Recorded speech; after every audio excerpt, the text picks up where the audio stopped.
No programa de hoje, iremos falar sobre o país em que vivemos, sobre o Brasil. Iremos analisá-lo de uma maneira física, sobre diversos aspectos e alguns princípios espirituais que regem a nossa nação. Vamos lá.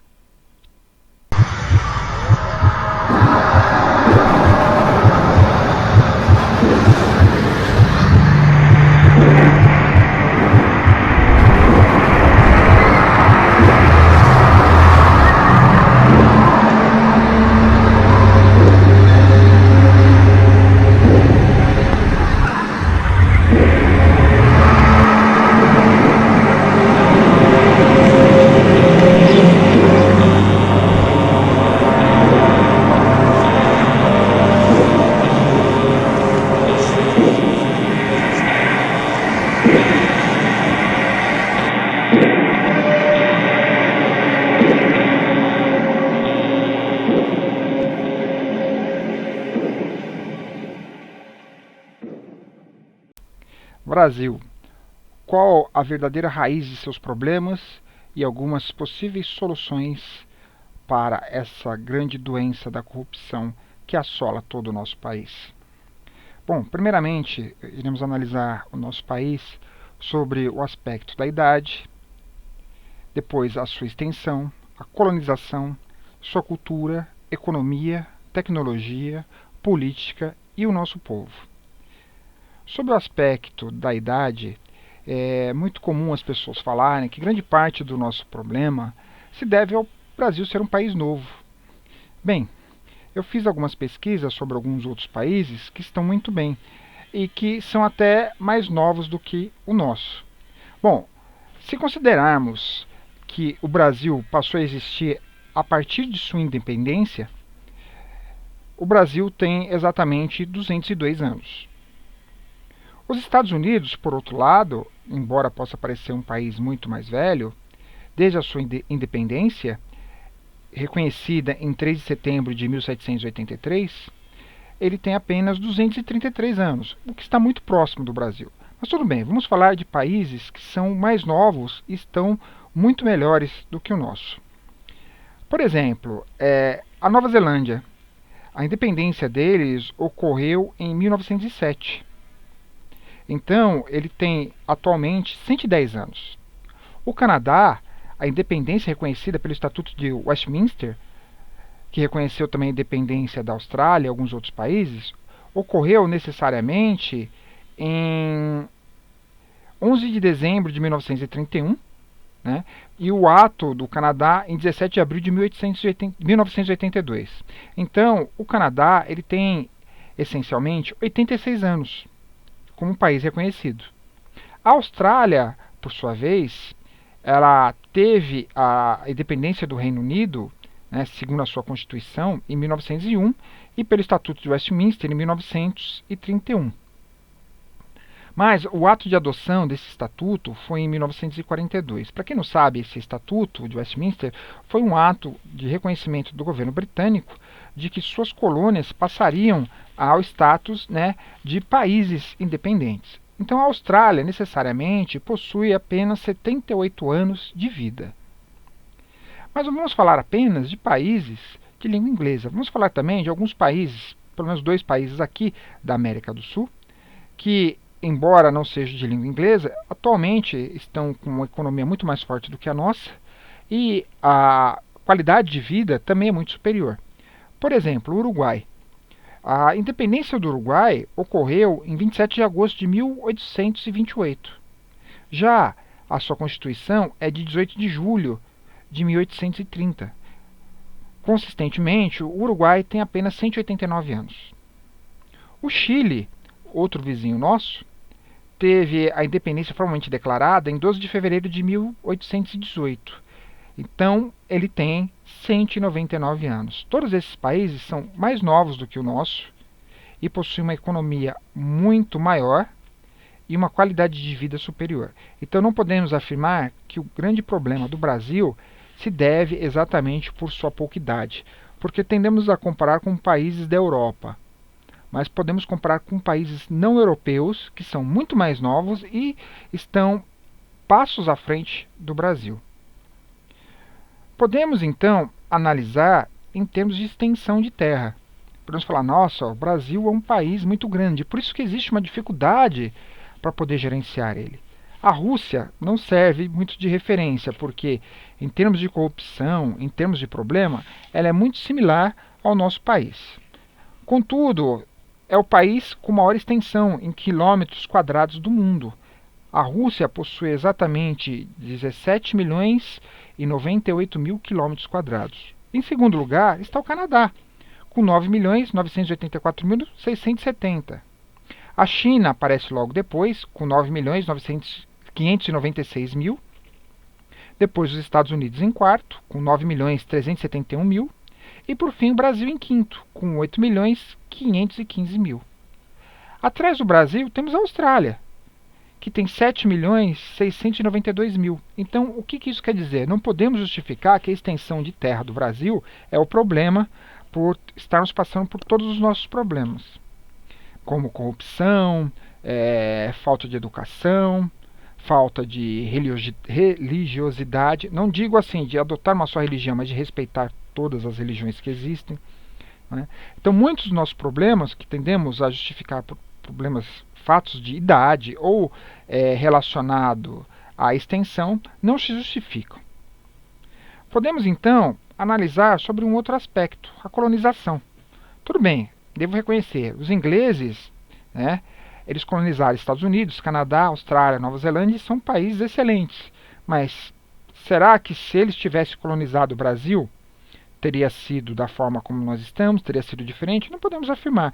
Os portugueses colonizaram o quê? Colonizaram o Brasil, Angola, Moçambique, Cabo Verde e Timor-Leste, entre outros. A Espanha colonizou, que nós já conhecemos como grande parte da América do Sul, América Central, e aquela pequena parte da América do Norte, que hoje é o México, mas temos Uruguai, Argentina, Chile, Venezuela, Colômbia, entre outros. A Holanda, por sua vez, colonizou o Suriname, tentou colonizar a região nordeste do país, foi expulso e foi para o Suriname. A Itália colonizou a Líbia, Somália, Eritreia. Então podemos talvez pensar, se fossem os ingleses estaríamos diferentes. Em termos de colonização, o que diferenciou a colonização inglesa das demais? Eles mandavam para esses países as pessoas indesejadas, normalmente prisioneiros, pessoas que estavam fugindo por problemas de religião, que não tinham mais para onde voltar e constituíram naquela região as suas casas, os seus lares. Aqui no Brasil aconteceu algo similar na região de São Paulo. Porque quando você pensa num bandeirante, nós podemos pensar pelo lado vilão ou pelo lado herói. Existem as duas facetas. Mas o bandeirante nada mais era do que alguém que foi expulso de Portugal, constituiu residência aqui na região de São Paulo e não ia mais voltar para Portugal. Então, em termos de colonização, foi diferente. Talvez isso se explique porque São Paulo é hoje, como estado, o estado mais rico da nação. Porque a visão do paulista é um pouco diferenciada dos demais. Porque nas demais regiões do Brasil, a ideia era o quê? Era explorar e retornar para Portugal. Então, esse conceito ainda ficou. Muita gente ainda pensa, eu tenho que explorar. Mas aqui é o nosso país, nós temos que explorar para desenvolver. Não explorar para fugir, para ir para algum outro lugar. Isso é um conceito totalmente errôneo. Em termos de cultura, o que podemos falar da cultura brasileira? Normalmente é uma cultura regional, diferenciada de acordo com o tipo da colonização. Existe até um mix, muitas vezes. Temos uma cultura religiosa diversificada, contudo, não tendemos a ter muito respeito pela nossa própria religião brasileira. Qual seria a religião brasileira? Olha, o que nasceu no Brasil necessariamente? Nós temos a Umbanda. Mas muitas religiões não respeitam a Umbanda. Por quê? Porque ela tem raízes afro. O candomblé ele é totalmente afro. Ele foi adaptado para o Brasil, mas ele é totalmente afro. Até na forma de você seguir, de você praticar, existe um fator que diferencia. Por quê? Porque na Umbanda você tem a parte do cristianismo. Já no candomblé você não tem. Então, além de Umbanda, candomblé, podemos falar budismo, podemos falar o islamismo, várias outras religiões não são muito respeitadas, né, nem toleradas, o que é uma pena, porque somos todos irmãos e Deus é um só. Então nós temos esse grande problema no nosso país. A nossa cultura é uma cultura agregadora. Nós tendemos a aceitar pessoas de outros países. A grande maioria tem o coração aberto, apesar de encontrarmos ainda alguns poucos que acabam não respeitando os demais. Acho que estão invadindo, estão aqui para roubar emprego, prejudicar, mas não. Nós não deveríamos primeiramente pensar apenas em termos de um país. Devemos pensar que nós somos habitantes do planeta Terra. Nós habitamos esse orbe e não devemos ficar limitados por fronteiras, por ideias preconceituosas, etc. Por fim, a nossa cultura ela é maleável. Maleável em que sentido? Nós somos muito influenciados pela cultura de outros países. Muitas vezes nós importamos festas, programas, eventos, cultura, tecnologia, ciência de outros países. Não que nós não sejamos capazes de desenvolver, muitas vezes nós até já possuímos algo do tipo, mas o brasileiro ele tende a não dar valor ao que é daqui do seu próprio país. Esse é um grande problema nosso que nós ainda teremos que resolver. Em termos de economia, aqui já começa a complicar e bastante. A nossa economia é basicamente derivada da agricultura, mineração e indústria de base. Embora a agricultura há muitos anos, né, isso nós estamos falando, né, da época do Brasil cafeiro, tenha trazido muito dinheiro para o nosso país, hoje em dia a agricultura não é algo assim tão bem visto e quisto. Embora eu veja muitos brasileiros falando, não, porque a agricultura, o agronegócio é que está levantando o Brasil. Pelo contrário, se você analisar, ele não levanta. Ele levanta quem? Levanta aquele produtor da monocultura, porque basicamente ele não está alimentando ninguém na nossa nação. Ele apenas está exportando a um preço muito barato para os países de fora, né? Que conseguem comprar muitas vezes produtos muito melhores do que você mesmo consome na tua casa. Os produtos que você consome são normalmente segunda ou terceira categoria, porque os de primeira categoria eles são todos exportados. E esses de segunda e de terceira, mesmo assim, são frutos, né, da produção de pequenos agricultores que não tem nenhum incentivo do nosso governo. O incentivo vai só para os grandes produtores que são monocultura. Então, o agronegócio é um bom negócio apenas para aqueles que estão lá, não é bom para o país. Ele desenvolve empregos, ele que está rendendo, sim, mas que tipo de emprego? São pessoas que têm baixo nível educativo. Então, os empregos que eles tomam são empregos que pagam muito pouco. Não é uma coisa que vai trazer benefícios em pequeno, né, e médio ou longo prazo. Fora isso, se você for considerar, segundo pesquisas, o brasileiro ele consome em média 7,5 litros de agrotóxicos por ano. Isso é proibido em outros países. Então, o agronegócio não é algo bom para o nosso país. A mineração também traz divisas. Mas você vende o ferro, você vende outros minerais que são então trabalhados em outros países, ou você pode até vender uma chapa de aço, o próprio ferro, né, uma barra de ferro, mas os outros países utilizam, compram isso daí também por um preço muito baixo, alteram esse material, né, eles agregam valor com a tecnologia que eles possuem e nos vendem por 5, 6 até 10 vezes mais o preço do qual nós vendemos. Então nós estamos comprando de volta o que acabamos de vender somente por ter recebido uma agregação de valor por um preço muito maior. Então não tem sentido. Agricultura, mineração, e mineração você consome muita energia. Os países de primeiro mundo, eles terceirizaram isso. Passaram isso para frente. Não fazem mais no país deles porque consome muita energia. É muito mais fácil você fazer isso em país de terceiro mundo, que vai cobrar literalmente um preço de banana, e depois você vende produtos de tecnologia, né, que muitas vezes são até coisa simples, não é nada físico, vou vender um programa de computador. Né? E o preço é um preço absurdo. E eu ainda vou ter lucros anuais, porque a pessoa vai ter que estar sempre renovando a licença, etc. A indústria de base não é algo criativo, não é algo inteligente para se fazer. Então a nossa economia ela está totalmente voltada para ideias idiotas, que são muito defendidas pelo nosso governo, que não serve nada de fator motivacional ou de confiança, porque a maior parte do nosso governo é constituído por corruptos, que ganham dinheiro com isso. Para você ter uma ideia, né, em termos de produto interno bruto, o PIB, né, em bilhões de dólares em 2016, quem aparece em primeiro lugar? Os Estados Unidos. O Brasil aparece em nono lugar. Você pode falar, nossa, o Brasil ainda está na lista dos 10 mais. Mas, e como que funciona a distribuição de renda no nosso país? Nos Estados Unidos, todo mundo tem uma vida digna. Né? Pelo menos aqueles que trabalham, que fazem, eles têm uma vida digna. Eles vão ter sua casa, seu carro. Embora muitas vezes eles não deem valor para a casa e carro que eles têm, porque eles não conhecem a situação de outros países, só de você observar isso em filmes, séries, etc., você sabe a forma de vida de cada um. E aqui você luta, luta, luta e você não consegue nada. Por quê? Porque a divisão aqui é péssima. Quem tem muito continua a ter e quem não tem nada nunca vai ter, porque não existe uma divisão de lucro, uma divisão de bens que seja consciente, que leve em consideração, falar assim, se o meu povo crescer, eu vou crescer ainda mais.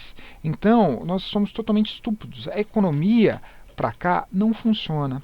O que poderia dar um resultado? Educação. Investir em tecnologia. Isso não vai ser, obviamente, em curto prazo, mas em longo prazo funcionaria. Foi o que aconteceu com a China, foi o que aconteceu com a Coreia e outros países. Então poderíamos repetir uma fórmula de sucesso. Agora, se analisarmos também por um outro aspecto, em termos de cesta básica, já que todo mundo fala da parte agro, né? O que acontece?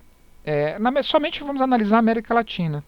O Panamá, né, ele utiliza um percentual de 16,54% do salário mínimo para a compra da cesta básica. Em posição mundial, o Panamá está na posição 50. O Uruguai, a cesta básica do salário custa apenas 17,87%. Está na posição 55. O Brasil, a cesta básica já custa 24,90% do salário, o que põe ele na posição 76. O que isso quer dizer? Para quem produz tanto e deveria ser barato, nós estamos pagando muito caro. Estamos pagando mais caro do que países que não têm nenhuma produção agrícola. Isso é ridículo. Se considerarmos ainda a previsão do PIB, né, segundo projeções do FMI, veremos que, embora nós tenhamos uma previsão de aumento do PIB de 0,2%, isso é irrisório. O mundo ele cresce a um índice de 3,4%. Os Estados Unidos, que é um país gigante, está com 1,6%, o que é muito baixo. Já a China, 6,5%. A Índia, que também faz parte dos BRICS, 7,2%. Tirando necessariamente esses países, você vai ter a Rússia, mas como eu falei, a Rússia ela não serve de referência para ninguém. Né? Então, nesse caso, a economia, da forma como ela está, não serve como referência, não serve como nada. Se analisarmos pelo aspecto do desenvolvimento, ainda considerando a parte da economia, quais seriam os países com maiores desigualdades, segundo projeções da ONU? Os mais desiguais na parte da América está Guatemala em primeiro lugar, Honduras, Colômbia em terceiro, Brasil em quarto. Abaixo de nós só temos a República Dominicana e a Bolívia. Os menos desiguais, embora estejam com problemas, seriam Uruguai, Peru, El Salvador, Equador, Costa Rica. Em termos de saneamento, o Brasil ele tem saneamento em apenas 85% de sua extensão. O Uruguai, 100% do país é saneado. Ah, mas ele é muito menor, tudo bem. O Chile 98%, a Argentina 91%. Concordo com vocês. Mas se considerarmos em termos de outros dados, favelas. O Brasil é o 14º país com mais pessoas vivendo em favelas no mundo. Cerca de 28% da população mora em área precária. O PIB nosso representa 32% do PIB da América Latina. Né? Por outro lado, é o 13º em porcentagem do PIB per capita, que considera cerca de R$ 4.000, US$ 4.000 ao ano. Em termos de poluição, é o segundo país com o maior índice de poluição da América Latina, ficando apenas atrás do México. Ele contribui com 23% dos gases do efeito estufa. Considerando então agora um outro aspecto, uma outra análise, vamos analisar em termos de tecnologia. A nossa pesquisa ela possui um impacto reduzido globalmente. Isso quer dizer o quê? Poucas pesquisas nossas servem para alguma coisa, para o desenvolvimento mundial. Apenas 149 artigos, o que representa 0,19%, possuem mais de 200 citações, isso em 2008. Isso é uma fonte tirada da USP. O que isso quer dizer? As nossas pesquisas elas não possuem impacto. Por quê? Não possuímos investimento. Muitas das nossas pesquisas são feitas por pessoas que investem do seu próprio bolso.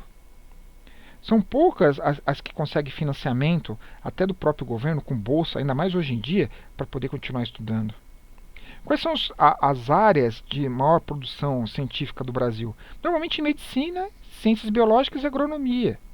Em terceiro lugar, nós vamos ter física.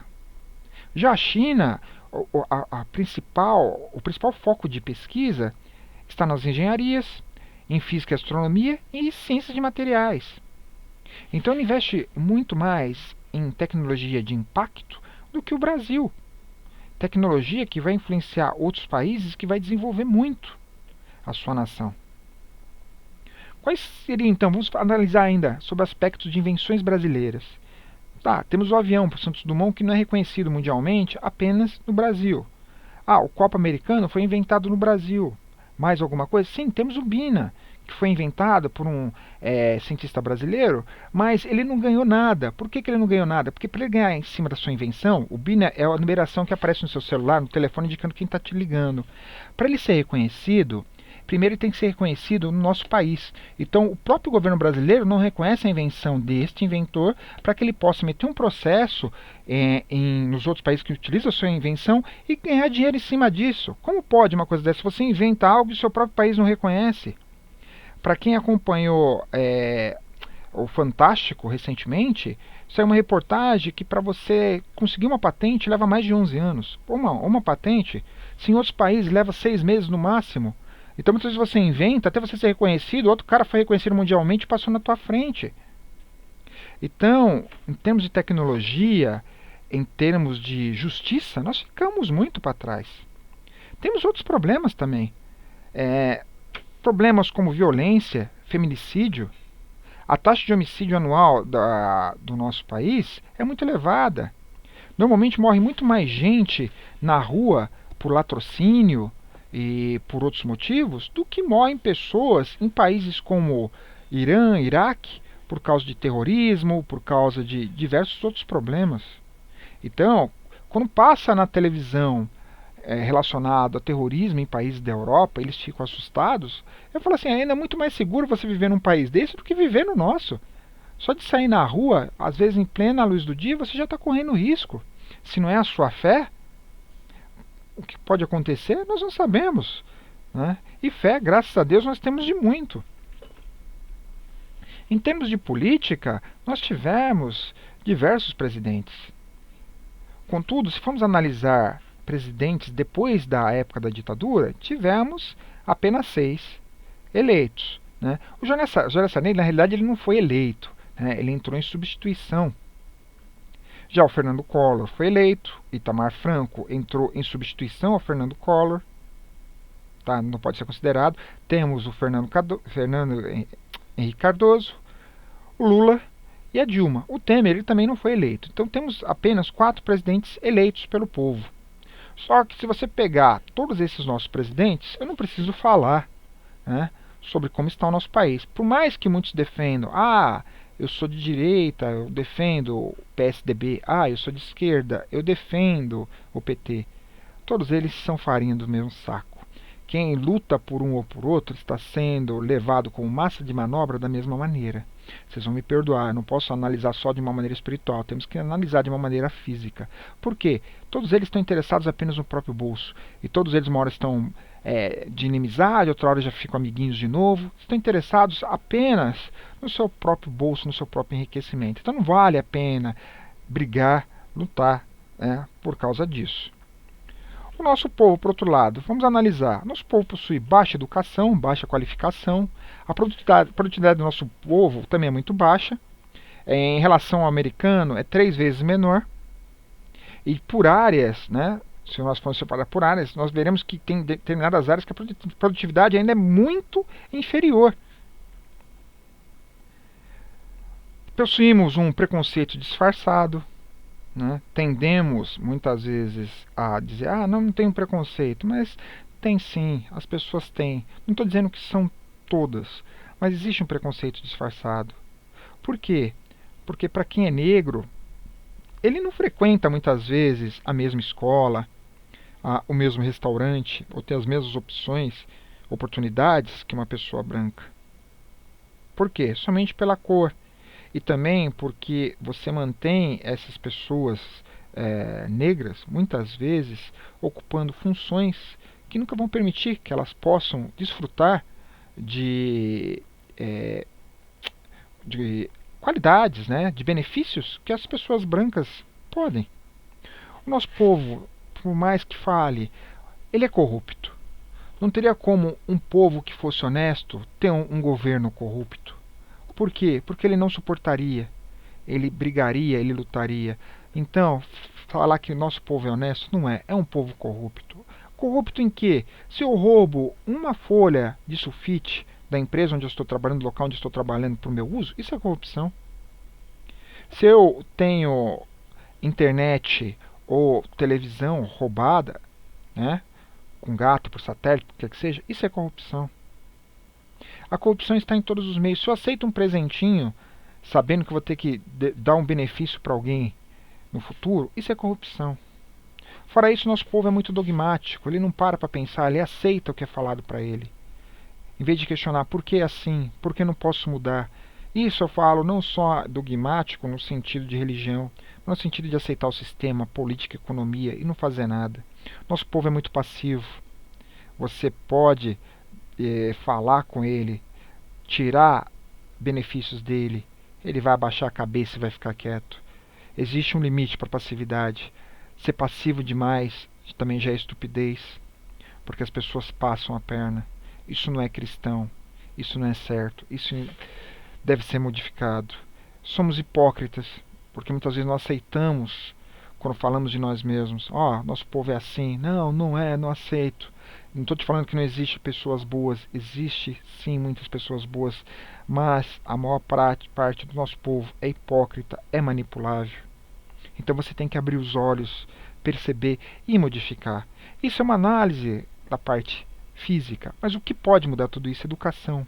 A educação muda um povo, evolui, traz qualidade, traz justiça social, melhora o meio ambiente e é bom para todo mundo. Pode ser que não seja bom para outros países, que a partir do momento que o Brasil começar a investir nisso, começar a se desenvolver, ele vai deixar de fazer muita coisa que ele faz hoje, né? Mas vai ter lucros por outro lado e vai ser mais justo. Mas a questão tem que ser justo para todo mundo. Podemos melhorar sim o nosso país e devemos fazer isso. Já analisando por um aspecto espiritual, vamos começar analisando o aspecto do coração do mundo, segundo o livro trazido por Chico Xavier de 1938, Brasil, Coração do Mundo, Pátria do Evangelho. Segundo ele, o governo espiritual ele tem planos muito bons para o Brasil. Mas o que acontece? Por que eles não ocorrem? Será que eles não estão ocorrendo? O que acontece com esses governantes que estão lá, que ainda é permitido para que eles estejam? Podemos analisar também por um outro aspecto. Deus é brasileiro? Será que isso é verdadeiro? Se Deus é brasileiro, como todo mundo fala, por que o Brasil sofre tanto? Por que outros países estão muito melhores? Digo, fisicamente. Mas você pode justificar. Mas espiritualmente eles não estão tão bons. Tá. Que país espiritualmente bom poderemos analisar? Temos a Índia. Mas a Índia, ela não tem tanta qualidade de vida quanto nós. Ela também sofre, ela já teve no passado distante, mas atualmente não, está melhorando, como já falei, em termos de economia, mas não vamos analisar mais a parte da economia. Outro país que poderíamos falar que está bem espiritualmente é o Butão, onde as pessoas não têm nada, mas vivem bem. Então, não podemos afirmar que Deus é brasileiro. Deus é algo que é de todo mundo, é do universo inteiro. Podemos falar então que o Brasil está nessa situação por causa de sua missão, né?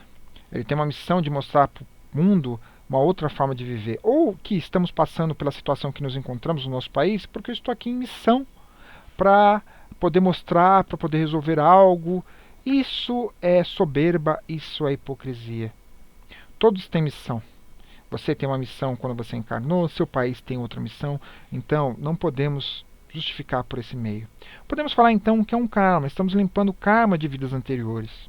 Nascemos no Brasil exatamente por isso. Tudo bem, existe esse aspecto. Pô, mas será que todo mundo só tem karma? Ou então, todo mundo sofre da mesma forma? Não, existem pessoas que estão muito bem. Então, qual a diferença delas para os demais, para a grande maioria dos brasileiros? Podemos então justificar que Deus quer assim. Praticar o desapego, talvez seja essa a verdadeira razão, o verdadeiro motivo. Praticar o verdadeiro desapego da parte física e lembrar que somos espíritos. Que devemos retornar para a nossa casa espiritual, que lá teremos a verdadeira felicidade. Mas se pensarmos assim, nós não teremos felicidade em qualquer lugar que estejamos quando reencarnarmos. E só teremos felicidade quando espíritos? Não. Então qual que é a verdadeira razão? A verdadeira razão é que ninguém sofre sem motivo. Essa parte do karma é mais do que verdadeiro. Se você está aqui, ou você está limpando, ou você está aprendendo, ou você está fazendo algo para a sua próxima encarnação. Não existe como você plantar cebola e colher maçã. Quem planta cebola vai colher cebola. Então, quando você vê políticos roubando, essas pessoas praticando mal, deixe elas, né? Por quê? Se elas não colherem agora, elas vão colher no futuro. Seria muita hipocrisia, muita ignorância e seria até injustiça se Deus colocasse pessoas em determinados locais para sofrer, enquanto outros vêm apenas para colher benefícios, só ter coisas boas. Se você está colhendo, ou é por uma missão de aprendizado, ou porque você plantou isso no passado. Mas o que acontece? A verdadeira liberdade, que talvez sirva como um motivo da missão no Brasil, é você se desapegar tanto das coisas boas como das coisas ruins, porque todas elas fazem parte da vida. Por mais que você faça, que você tente muitas vezes seguir um caminho, você não consegue. Você não consegue por quê? Porque a vida te leva para outro caminho. Então não adianta se apegar tanto assim. A verdadeira liberdade é lembrar que tudo vem de Deus, tudo vai voltar para Deus. E você é Deus, obviamente inconsciente desse seu estado. Mas um dia você vai se lembrar e você vai voltar para a grande consciência divina, já que você é uma pequena fagulha. Só que temos que viver aqui, viver de acordo com esse princípio. Então, quando eu me lembro que eu sou Deus, você é Deus, tudo é Deus, eu percebo o equilíbrio. Então eu passo e aceito fazer parte desse equilíbrio. Então não existe nada de ruim que me afete, não existe nada de bom. Bem ou mal são conceitos humanos, são conceitos do ego. Às vezes o que faz bem para mim não faz bem para outra pessoa. Mas não é por isso que eu estou praticando mal. Essa é a verdadeira libertação. O Brasil, desde a época da minha mãe, da época da minha avó, elas falavam, é o país do futuro. Mas o futuro é algo que nunca vai chegar, porque o futuro está sempre no futuro. Nós temos que ser o país do presente. Para que isso possa acontecer, devemos mudar o nosso conceito, devemos lutar pelos nossos direitos. As pessoas que praticam o mal, que são corruptas, tudo bem, elas também exibem e possuem a semente divina dentro delas, mas elas foram corrompidas.